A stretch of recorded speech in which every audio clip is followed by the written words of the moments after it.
Então, atualmente eu sou gerente de tecnologia na B2W Digital, vou falar um pouco sobre a B2W. E além disso, eu também sou arquiteto de software para projetos de machine learning. Eu sou mentor do Founder Institute, que é uma organização em São Francisco, com base em São Francisco, que ajuda a empreendedores a aprender quais são as manhas ali. É como se fosse uma formação para empreendedores. E também da Cotidiano, que é uma aceleradora com base em Brasília. Além disso, eu sou fui co-founder da Bull Labs, que era uma empresa, uma startup de IA, que foi adquirida pela B2W em 2016. Sou mestre em computação e formado em ciências da computação. Aqui tem alguns dos meus contatos, quem quiser me mandar algum e-mail, perguntar alguma coisa, fica à vontade. Bom, só para falar mais ou menos o que é a B2W, não é todo mundo que conhece. Então, a B2W ela é uma das maiores empresas de e-commerce da América Latina, e ela é dona da Americanas, do Submarino. Então, na verdade, a B2W é a Americanas, é o Submarino, é o Shoptime, a TV. Então, é uma empresa gigante que tem mais de 1/4 do mercado brasileiro. Então, coisas aí acima, são números acima de 12 bilhões de reais. E é esse o ambiente que a plataforma que eu vou mostrar para vocês foi criada. Bom, o que eu preparei? Basicamente, eu separei em 3 partes a apresentação. A primeira, eu vou falar sobre alguns problemas, focado nesse ambiente de projetos de machine learning. Então, eu não vou falar de soluções, de algoritmos, nem nada disso. Eu vou falar um pouquinho, vou contar um pouquinho as dores de um projeto numa empresa como a nossa. E depois eu vou apresentar o Marvin como uma proposta de solução. E a minha ideia é, lá no final, mostrar de fato, ali nos últimos 10 minutos, como o Marvin funciona. Tá? Então, começando com alguns problemas. Uma das coisas que eu não sei se vocês sabem, quantos de vocês são cientistas de dados aqui? Bom, tem só um pouquinho, tem a ver com o que eu vou falar aqui. Então, você vê 4, 5 pessoas. Quem é desenvolvedor? Legal. E quem é arquiteto de software? Legal. Gestor, gerente de tecnologia? Legal. Então, bacana. Então, olha só, esse é o problema que a gente tem nesse tipo de projeto. Basicamente, a quantidade de conhecimento que alguém ou uma equipe precisa ter para conseguir, de fato, colocar em produção um projeto desses, né? Porque, no final das contas, qual que são os domínios de conhecimento? Cara, vem lá desde machine learning, os algoritmos de fato, mas eu também preciso saber como mostrar, como vender esse tipo de projeto. Eu preciso mostrar, contar a história, mostrar qual que foi a hipótese que foi levantada. Eu preciso saber obter os dados, dado uma infraestrutura de Big Data, toda a parte científica, aceleração de código, GPU. Preciso saber de arquitetura de software, como eu escalo, como eu faço deploy, como distribuo. E também, é claro, negócios. Né? Eu preciso sempre atender, né? No final das contas, um projeto de machine learning ele está tentando atender um problema de business. Enfim, não adianta só saber alguns algoritmos ou ter uma base forte de estatística ou matemática para conseguir colocar um projeto no ar de fato. A gente precisa de muito mais coisas. E, na verdade, para criar um time que atenda todos esses skills, é um pouquinho caro, é difícil. Né? E isso pode fazer, inclusive, com que o projeto não vá para frente. Uma outra coisa também interessante, um outro problema, não é um problema, mas é o mesmo problema visto numa perspectiva um pouco diferente. Eu não sei se vocês já ouviram falar desse conceito de cientistas de dados A e B, o tipo A e o tipo B. Então seria mais ou menos assim, o tipo A é o cara que conhece os dados, que sabe manipular, que conhece algoritmos, né, e tem essa base estatística forte, uma base teórica, ele sabe interpretar o resultado dos algoritmos. E eu tenho o cientista de dados B, que é aquele cara que tem uma pegada de machine learning, mas ele também sabe como escalar, ele sabe usar o Spark, por exemplo, para distribuir o processamento, ele sabe como funcionam as práticas de engenharia de software. Então é mais ou menos assim que se divide. Por quê? Então, basicamente, é uma profissão relativamente nova, né, na forma que nós a vemos hoje. E a maior parte da galera que está vindo trabalhar, agora eu estou vestindo chapéu de gestor, né? De tecnologia nesse tipo de projeto. A maior parte da galera que vem trabalhar com a gente, eles acabaram de sair do mestrado, acabaram de sair do doutorado, ou ainda estão em fase de formação, e a experiência, no geral, com engenharia de software é muito pequena. Certo? Esse seria ali mais ou menos um perfil, uma forma de interpretar o tipo A. E o tipo B já é aquele cara que, que já tem uma pegada de engenharia, às vezes o cara já tem experiência, já trabalhou como desenvolvedor durante muito tempo e acabou entrando nesse mundo por acaso ou porque é um mundo interessante, mas ele já tem um background e tal. Só que, tanto no Brasil, e principalmente no Vale do Silício, em outros países, é muito difícil encontrar o tipo B, que seria o ideal para você colocar um projeto em produção. É muito difícil, né? É muito caro, na maior parte das vezes a gente tem que formar, e durante o processo de formação, o que acontece?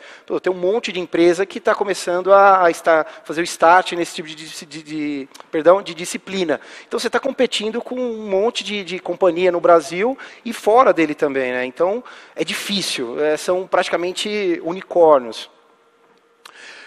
Uma outra coisa também nesse tipo de projeto é o seguinte: quanto mais rápido a gente criar o baseline, né, quanto mais rápido a gente criar a gente implementar a primeira hipótese, mais rápido a gente consegue entrar no circuito no ciclo de melhoramento.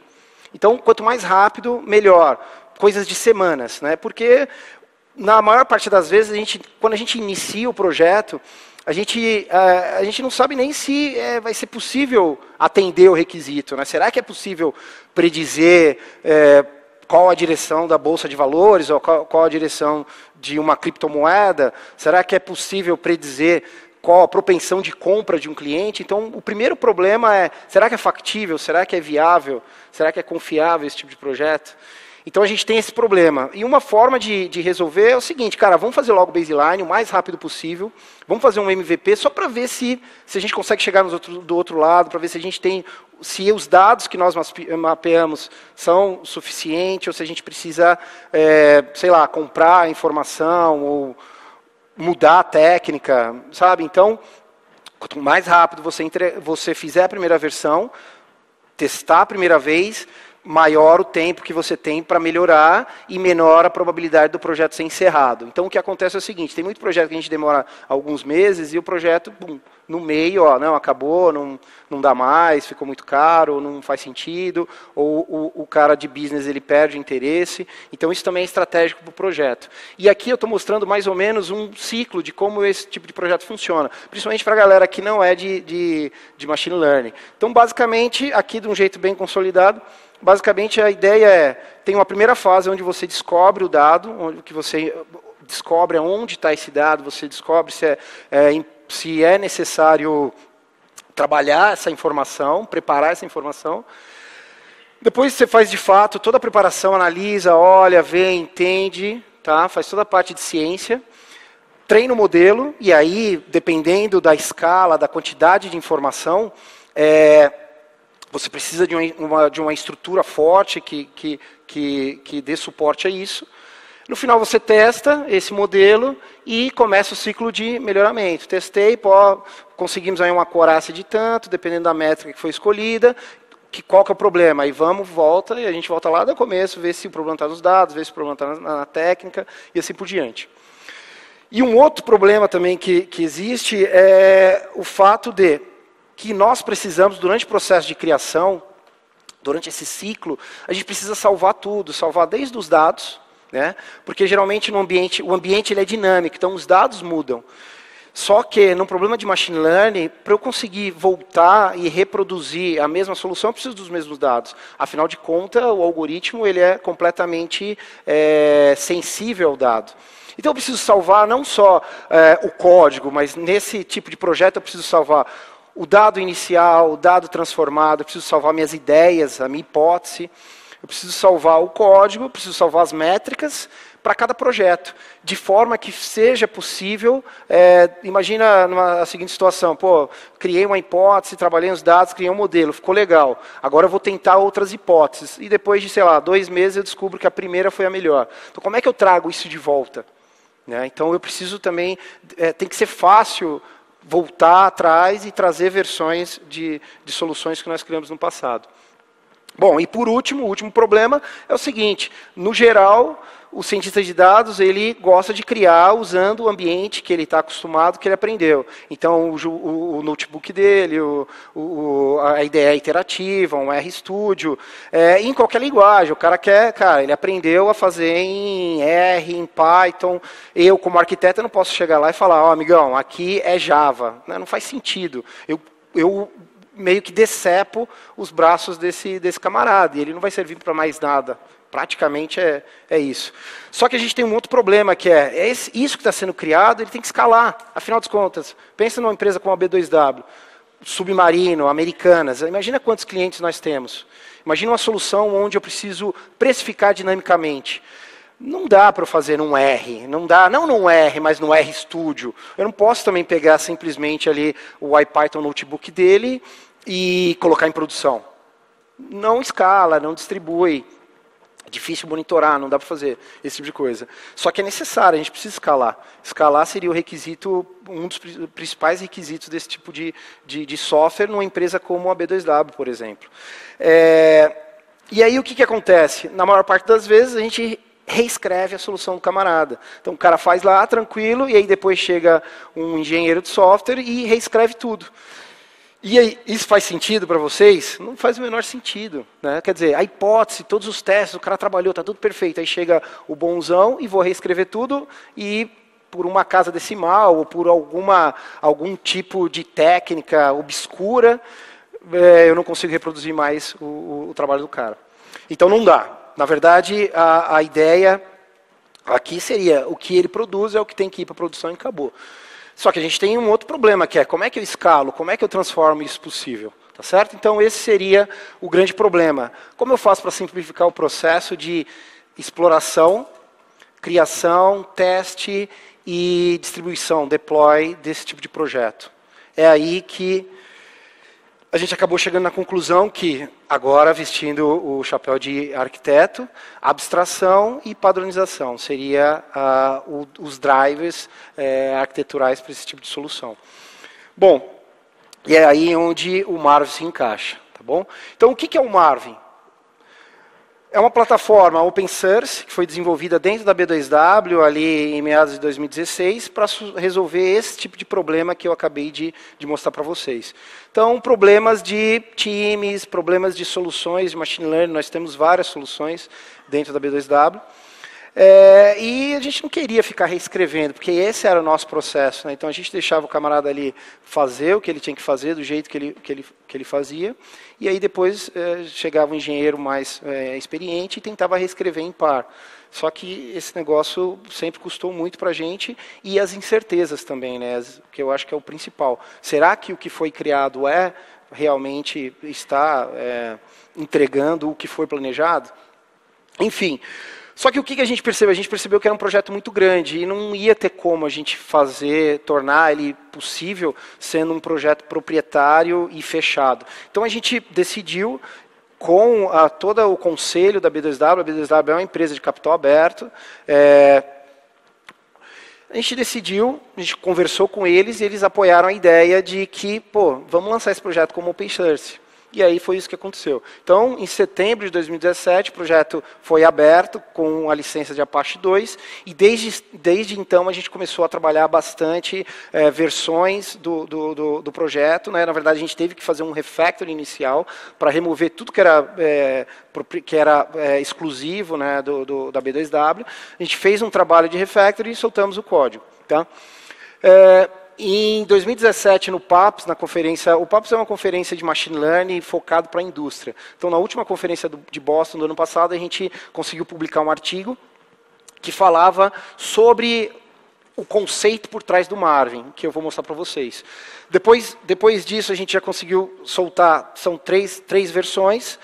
A gente tem um grupo no Meetup que está crescendo, né? Eu tenho alguns contatos aqui, e a ideia do grupo é promover o uso da plataforma e os conceitos por trás da plataforma, e a gente está trabalhando para que essa comunidade cresça e cresça e cresça. Então, falando um pouquinho mais de arquitetura, basicamente o que a gente mapeou foi o seguinte: essa plataforma, né, ela deveria cobrir os seguintes atributos de qualidade. Basicamente, para os cientistas de dados, tem que ser fácil usar, tem que agilizar o trabalho dele, não pode fazer o contrário, impedir, bloquear de alguma forma. Então o cara tem que se sentir livre de uma forma muito simples e bem intuitiva. Usabilidade. E interoperabilidade, claro, ele tem que conseguir trabalhar com qualquer linguagem. Pô, se o cara quer trabalhar com Python, vai trabalhar com Python. Se o cara quer trabalhar com R, trabalha com R. Quer Scala, Java, não importa. Tá certo? Então, basicamente, para os cientistas de dados, é isso que a plataforma tenta entregar.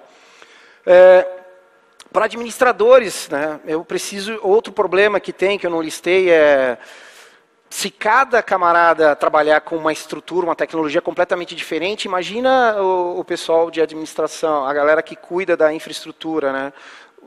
Eles vão ficar loucos. Então, basicamente, como outro requisito seria a gerenciabilidade, que é aquela questão de é fácil encontrar onde estão as instalações, como é que eu gerencio tudo isso.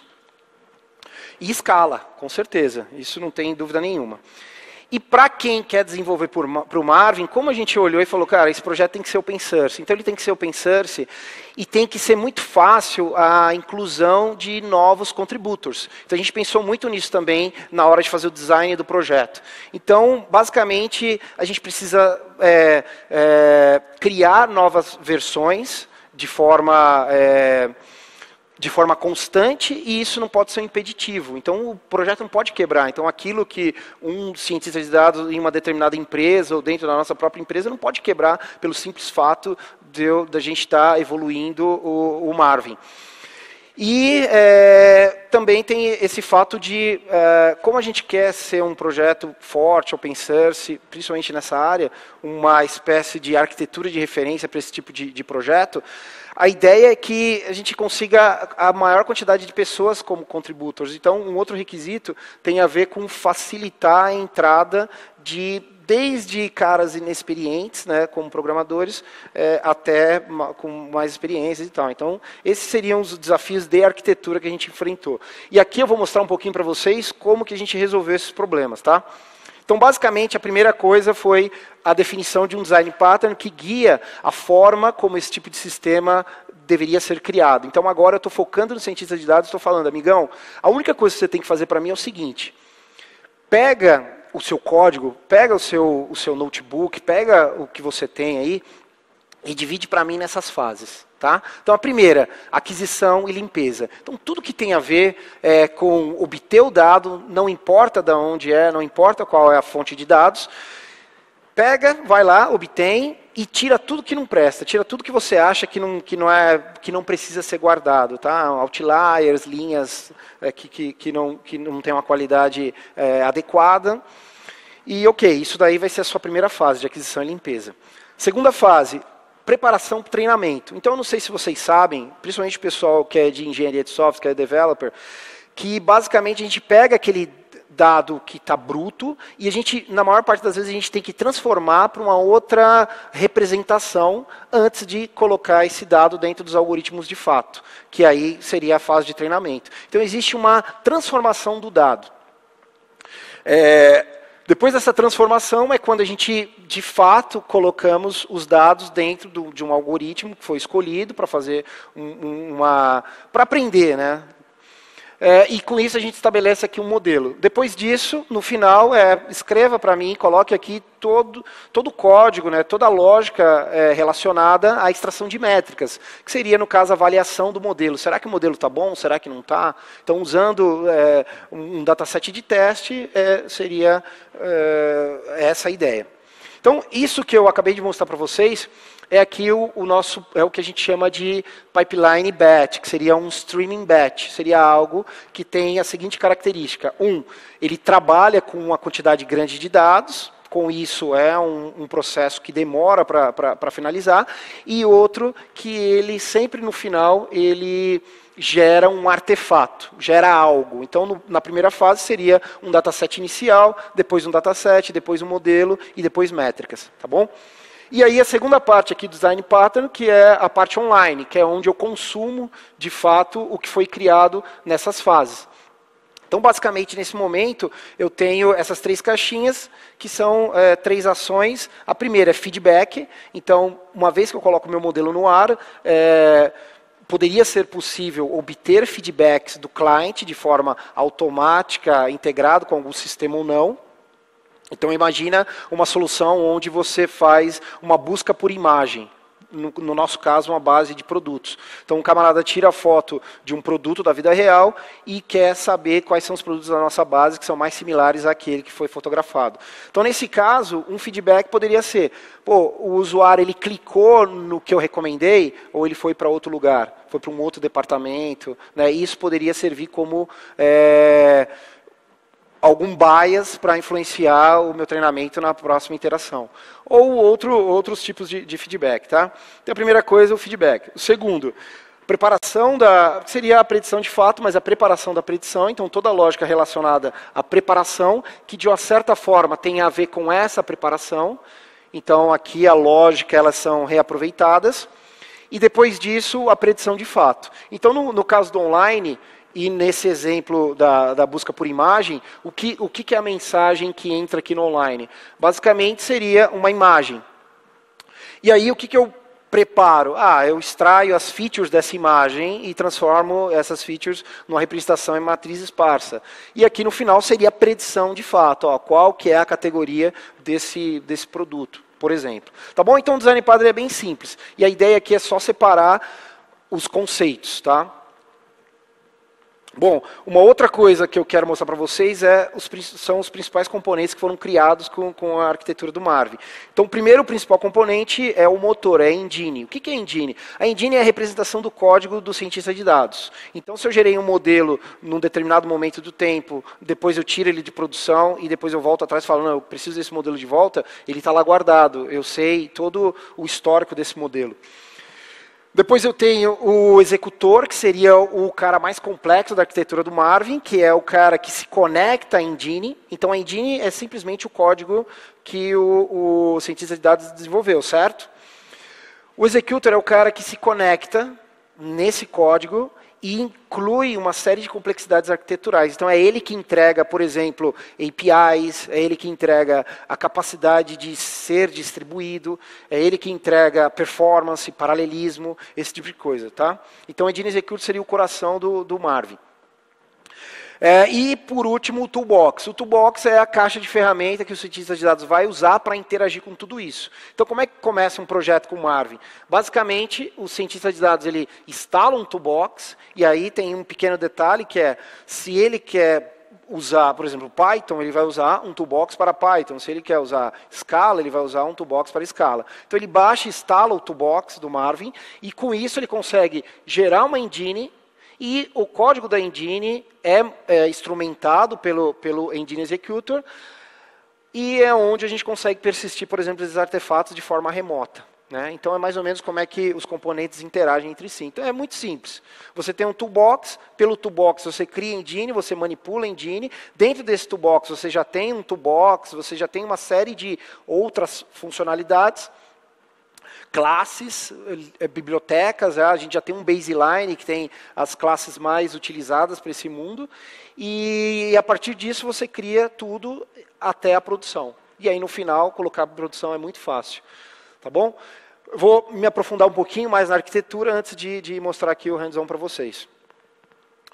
Então, basicamente, aqui, de novo, na perspectiva de arquitetura, eu estou mostrando quais são os nossos requisitos. Né? Então, para cada requisito, o que a gente fez. Então, quando eu falo de interoperabilidade, eu estou falando de me conectar e permitir o usuário usar qualquer tipo de linguagem de programação. Para isso, a gente usou aqui um gRPC, que é um protocolo que é do Google, utilizado para troca de mensagens, e que a gente basicamente define qual a mensagem usando o DSL. Então, é muito fácil de manter. Outra coisa, usabilidade. Como é que a gente entregou usabilidade? Cara, um conjunto de CLIs, um monte de comando, que tem, por default, vários parâmetros já ajustados. E aí, você só se você quiser mudar o comportamento, você precisa passar flags. Então, é bem simples. Nosso racional foi mais ou menos o seguinte, cara, esse cara quer fazer algo, então o caminho feliz ele é muito simples de ser alcançado. E se ele quiser alterar algo, aí sim ele precisa passar flags e parâmetros. Fora isso também, tudo dentro do Marvin pode ser manipulado via REST APIs. Então todos aqueles componentes, cada uma dessas fases que o cientista de dados vai criar, ele vai ter uma representação como REST, que pode ser consumido de forma assíncrona ou síncrona por qualquer sistema.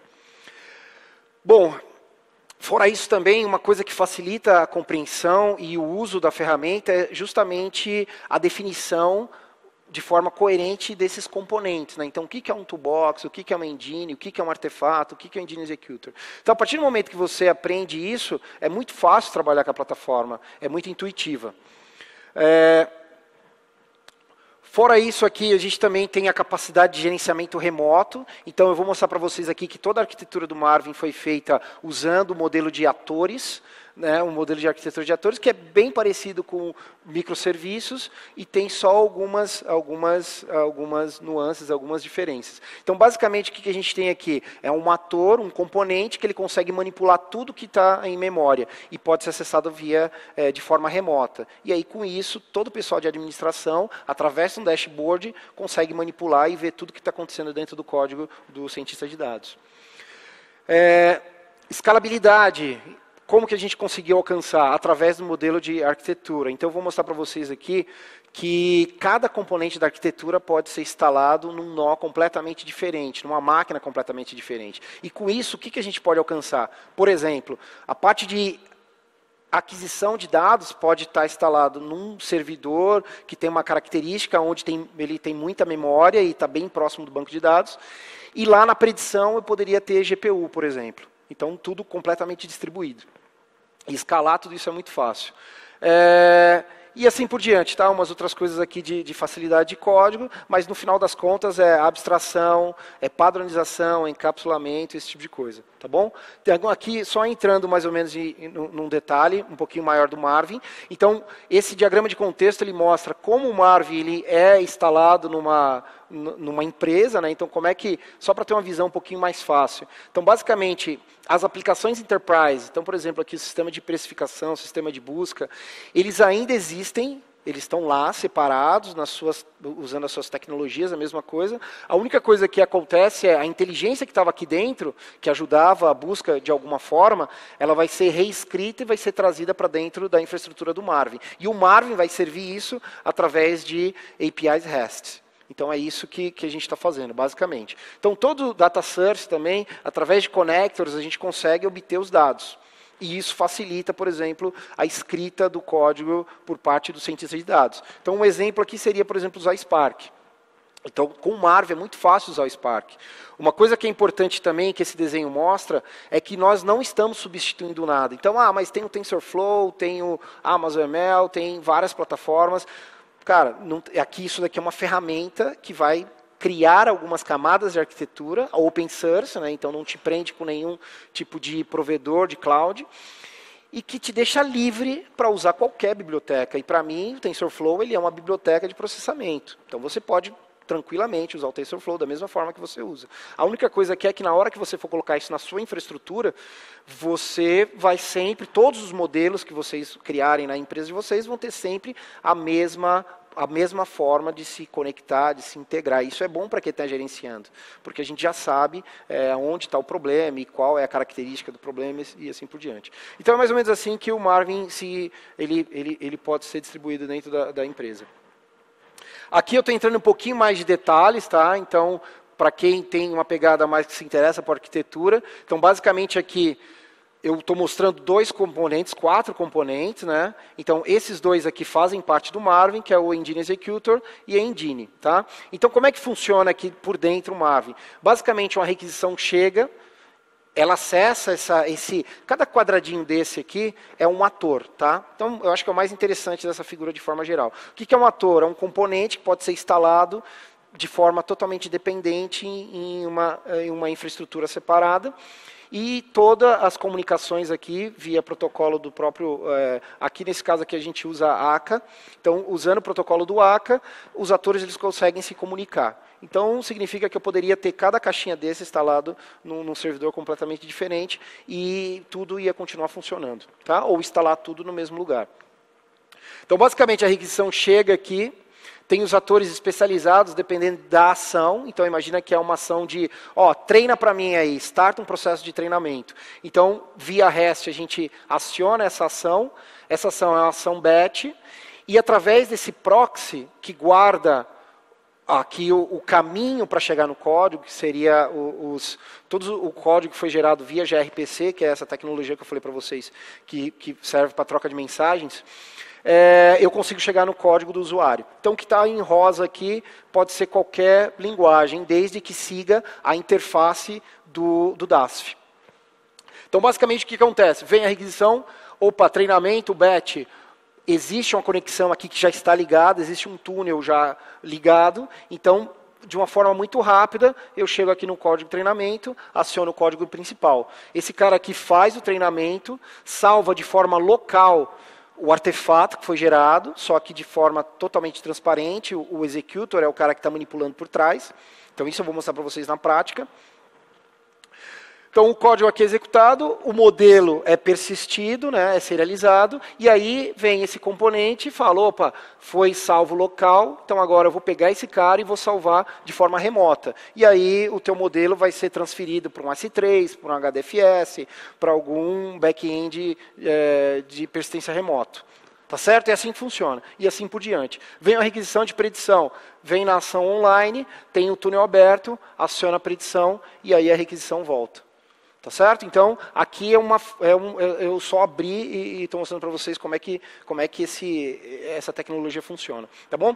Frameworks de processamento paralelo, external Marvin, você usa ele, você usa o Spark, você usa outros, o Kafka, você usa o TensorFlow, o Marvin não impede isso. Tá? Então, beleza, assim que funciona. Aqui um outro componente, já estamos indo para o final da arquitetura, fica tranquilos, tá? Eu não quero me aprofundar. Quem tiver perguntas mais específicas, pode fazer, tá bom? Mas, basicamente, aqui é um outro componente que nós estamos trabalhando. Então, quem conhece o Cloudera Manager vai entender mais ou menos o que a gente está criando. Então, basicamente, é um outro componente da estrutura do Marvin que serve para gerenciar os actors, para gerenciar os modelos, as engines que estão rodando de forma espalhada na minha infraestrutura. Então, aqui de forma, ou via API, ou via dashboard, ou comandos, né, prompt de comando, eu consigo, por exemplo, parar, eu consigo dar um restart, eu consigo recarregar artefatos em memória. E aí, com isso, eu consigo brincar sem tirar minha infraestrutura do ar. Esse é o esquema. Tá? Aqui também eu consigo mudar os metadados, né? Então mudar endereços, esse tipo de coisa, características do Marvin. Depois eu mostro para vocês algumas. E a nossa ideia é evoluir aqui para tanto deploy, provisionamento e monitoramento também. Então a gente está trabalhando para tentar integrar ferramentas como Marathon, como esses caras, para dentro do Marvin, para a gente conseguir ter a solução completa, né? Para no final ser algo tão simples quanto terminei, então aperta um botão e tudo vai estar no ar. Check. A gente tem algo parecido com isso, tá? Eu vou mostrar para vocês. Então isso daqui é basicamente arquitetura, né? Vocês já repararam, mas tudo que está relacionado com executor, admin, tudo foi criado com Scala. Então a gente usa bastante o conceito de actors, né? Basicamente tudo são atores. Na camada de HTTP aqui, a gente sempre está usando o ACA HTTP. E, bom, acho que é isso. Tá? E aqui o último diagrama, que mostra como isso poderia ser instalado. Então, de uma forma bem simples, eu tenho o cluster admin, tá certo? Então, basicamente, o Engine Client seria o client do modelo que você criou, ele está fora da infraestrutura do Marvin. Então, basicamente, você poderia falar para ele o seguinte, faz uma requisição para um load balancer, configura o load balancer para apontar para diferentes instalações de executors, que seria o componente que entrega a API REST. E cada executor está conectado com uma engine. Então, é mais ou menos... Então, para quem quiser fazer a comparação, seria o Engine Executor é como se fosse um application server, um servidor de aplicação. Só que ele só cuida de uma aplicação, uma engine. Tá certo? E a engine é o quê? É aquele modelo de predição, é aquele classificador. Tá bom? É isso. E agora vamos para o hands-on. Tá? Então, vou tentar mostrar aqui, a gente tem 13 minutos. Qual que é o problema que eu vou propor? Então, eu preparei o seguinte problema. É um problema bem simples, tá? Então, por favor, não se prendam ao problema. Ele tá, eu deixei ele no meu GitHub. Só um minuto. Eu vou falar o que a gente vai fazer aqui. Então, qual que é a ideia? A ideia é a seguinte. Meu problema, eu preciso classificar produtos usando o texto que representa o produto. Tá? Isso, e-commerce. Meu dataset, basicamente, ele só vai ter o nome, eu só vou usar o nome, e eu quero adivinhar qual a categoria que ele pertence. Beleza? É só isso. Já fiz a exploração, eu já sei qual a técnica que eu vou usar. Agora eu só vou mostrar para vocês como é que a gente faz para usar o Marvin para colocar isso em produção. Beleza? Então, ó, cientista de dados terminou, e aí ele falou para o chefe dele, amigão, ó, são 6 e que horas são? Quem sabe? 6h40, ele fala, chefe, até às 7 está em produção. Verdade? Verdade. Então vamos colocar em produção agora. Então, olha só. Seguinte, quem quiser dar uma olhada, a solução, né, ela está aqui no meu GitHub, é /Takabayashi, eu criei lá KiCon 2018, e esse daqui é o que a gente tem de solução, tá bom? Só aumentar.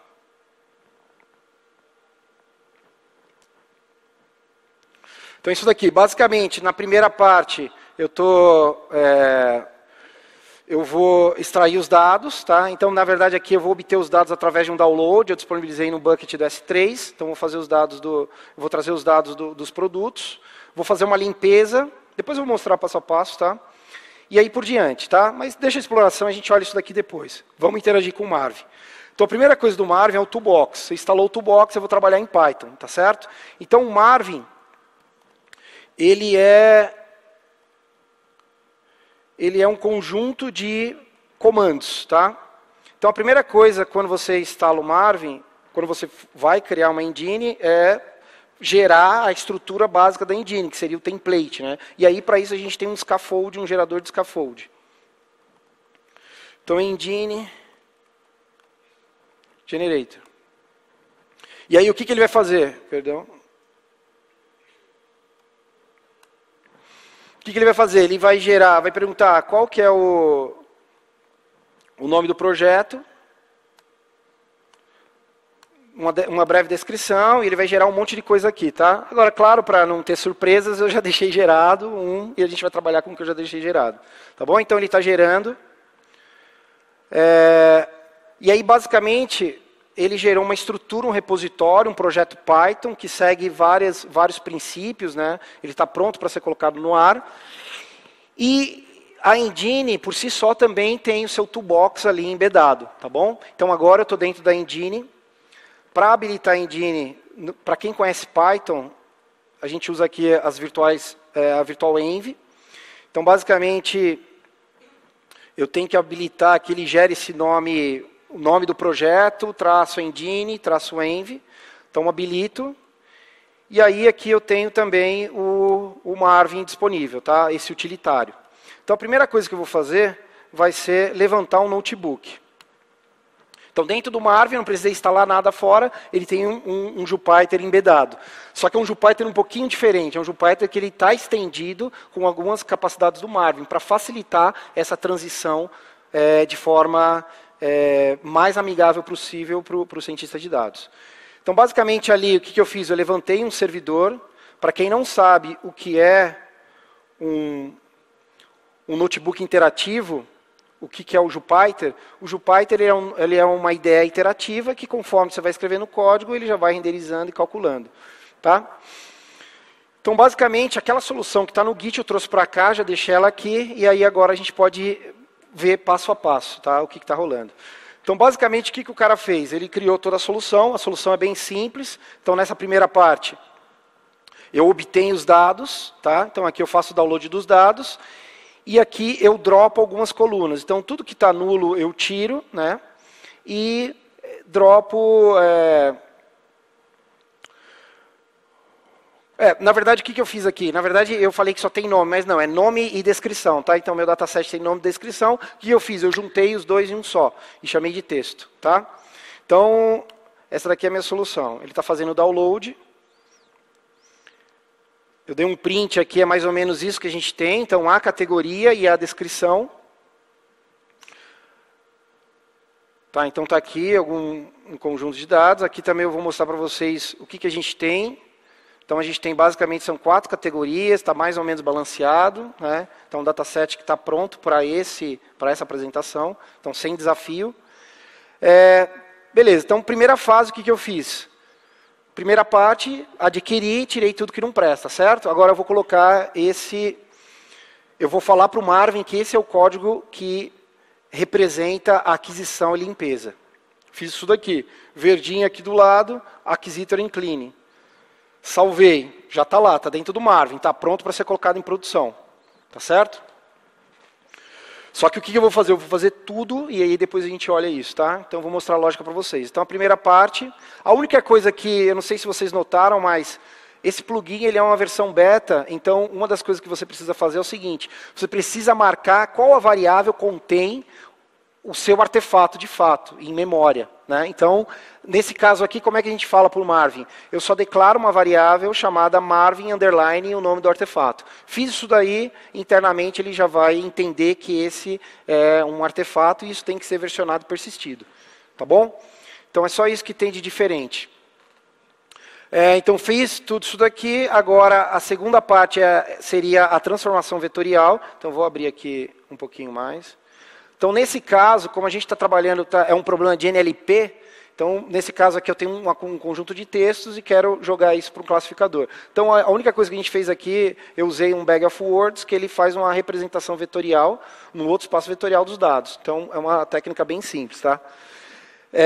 No final das contas, para quem não entende isso daqui, basicamente o que eu estou fazendo? Eu estou transformando minhas letras, imagina que eu tenho linhas com textos, e eu estou transformando isso numa matriz, onde cada coluna representa uma palavra. Tá?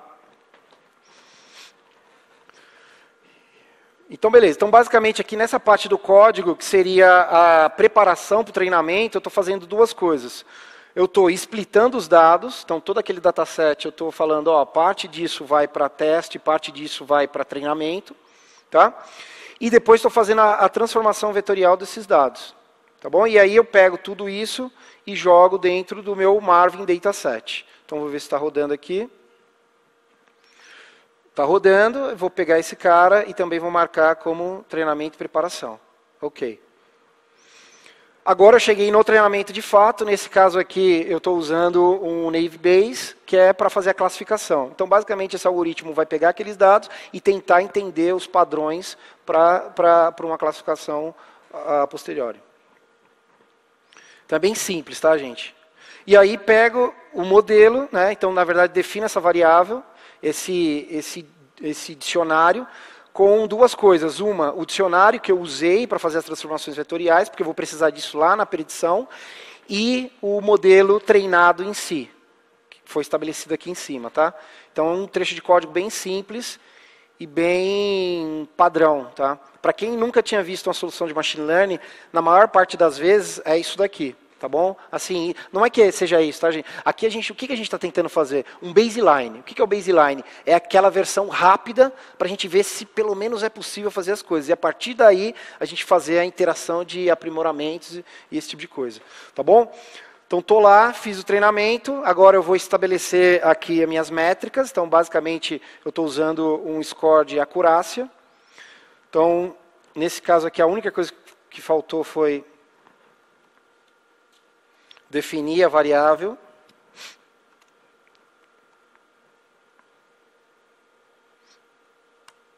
Tá? Então, aqui nesse caso, a gente teve 97%. Coloquei uma mensagem de exemplo, o nome de um produto. Depois vocês podem escolher um produto para a gente ver se o modelo funciona. Tá? E aqui nesse caso, eu estou fazendo aqui eu tenho a métrica. Então, a mesma coisa, marquei como fase de métrica. Nesse caso aqui eu tenho a preparação, então basicamente vem o que eu estou definindo aqui, qual é o formato da minha mensagem de entrada. Então a minha API REST, o que ela vai receber? Então ela vai receber isso daí que está definido dentro de input message, tá bom? Então um dict, né, um JSON com a chave nome com o valor do nome do produto. Fiz isso daqui, essa é a preparação para a predição, e agora... Perdão, eu marquei o errado aqui, tá? Isso daqui é a preparação da predição. E agora eu tenho a predição de fato, tá certo? Então é isso daqui. Aí vamos dar só uma olhada nesse exemplo, o que aconteceu. Então nesse caso aqui o resultado final, ele está dentro da predição. Então livro, check, estamos legal. Fiz isso daqui, terminei, já, acabou. Agora o que eu faço? Já marquei tudo. Todos estão com verdinho, todas as fases. Salvei. Quando eu salvo, o que acontece? A estrutura, porque você tem duas formas de fazer. Você pode fazer por aqui e usar esse plugin para jogar o código para dentro da engine. Aqui é a engine, mas ainda é o notebook. Ou você pode entrar dentro do código e alterar, tá? Como nós faríamos numa situação normal. No caso de um engenheiro de software e tal. Tá bom? Então, salvei isso daqui. Quando eu salvo, ele sincroniza a engine. E agora pronto, eu tô livre para colocar esse troço no ar. Então, a primeira coisa que eu vou fazer vai ser um teste, que é o dry run, onde eu verifico se todas as fases foi escrita de forma correta, se está compatível com o Marvin. Nesse caso aqui ele tomou um erro, porque eu estou falando, ó, preciso de uma mensagem lá que tem a chave nome, e então eu preciso definir isso num arquivo de parametrização, que seria um parâmetro para o próprio teste, tá? Então vou definir isso daqui rapidinho. Então vou entrar aqui. Onde tá? Então aqui é a estrutura de projeto do Marvin, e aqui dentro eu tenho um carinha chamado Engine Messages. Então, aqui que eu tenho que definir algumas mensagens de exemplo. Então, eu vou pegar aquela mesma mensagem, com o mesmo formato, e vou fazer isso daqui. Por baixo dos panos, eu não estou só fazendo isso, eu estou definindo o esquema do meu serviço, né? Só que de uma forma bem simples. Fiz isso daqui, ok, agora eu vou rodar de teste de novo. Então, aqui o teste rodou todas as fases de forma adequada, né? E só a última fase que quebrou, tá? Que é onde ele usa o nome. Vou rodar de novo.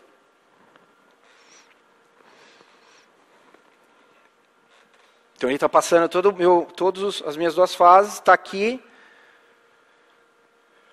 Tá, esse daqui, livro, solução final, está pronto. Então fiz, refatorei, falta 1 minuto e 15, meu chefe está na pressão. E aí, conseguiu? Calma, chefe, estou conseguindo, calma lá. Descansa, vou no banheiro, tomo, né? Não sei o que, volto, tranquilo. E aí eu vou lá e falo, chefe, você quer esse negócio em produção? Então eu faço isso daqui, ó. HTTP Server é um comando que vai subir a estrutura do Marvin, do Engine Executor, e vai subir todas as APIs. São 4 APIs para cada fase, para cada ação que está dentro do DASF. Tá? Então eu consigo recarregar o modelo, eu consigo usar o modelo, eu consigo fazer qualquer coisa. Tá? E fora isso também, ele sobe para a gente um UI aqui do Swagger, onde eu tenho todo o acesso, né, e eu consigo interagir com as APIs que foram criadas. Então, está no ar? Tá. Então, vamos fazer a predição aqui.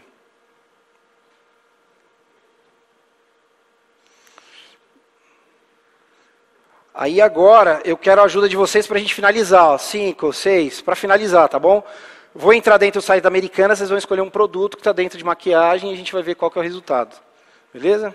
Então, basicamente, aqui, eu preciso colocar uma mensagem, message, com a chave que eu defini, que é nome. E agora a gente vai entrar lá no site da Americanas, que é um dos melhores sites para compra na internet brasileira. E a gente vai escolher alguma coisa, quem que quer? Livro, maquiagem, brinquedos, quem? Game of Thrones, livro.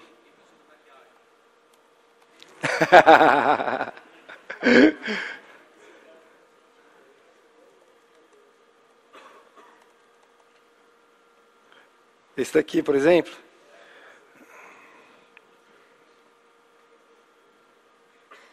Então, vou usar aqui o nome. Vamos lá. Primeira tentativa. Meu chefe numa pressão. Pau. E agora? Aí ele vai perguntar, amigão, você sabe o que você está fazendo? Ah, eu acho que eu sei, chefe. Bom, então vamos tentar de novo. Olha lá, pau. E agora? Meu Deus. Vamos fazer o seguinte. Vamos tentar de novo. Sempre na segunda funciona.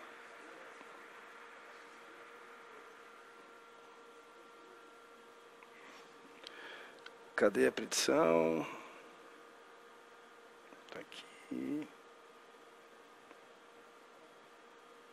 Livro. O que aconteceu? Uma das características do Marvin é justamente fail fast. Então, o que a gente define na arquitetura do Marvin? Qual é o throughput máximo que a gente aceita? Porque naquele sistema de actors, a nossa ideia é, para alcançar a escalabilidade, para alcançar o requisito de arquitetura, eu preciso, cara, deu problema, não entregou, está com timeout, quebra, e aí deixa o cara tentar de novo. Então, nesse caso aqui, o modelo, como o modelo tudo é lazy dentro do Marvin, o modelo estava sendo carregado pela primeira vez, ele não conseguiu alcançar o throughput máximo, e aí ele quebrou. E aí, na segunda, o modelo já estava carregado, a gente conseguiu. Tá bom? Então, senhoras e senhores, é isso. Espero que vocês tenham gostado. Valeu.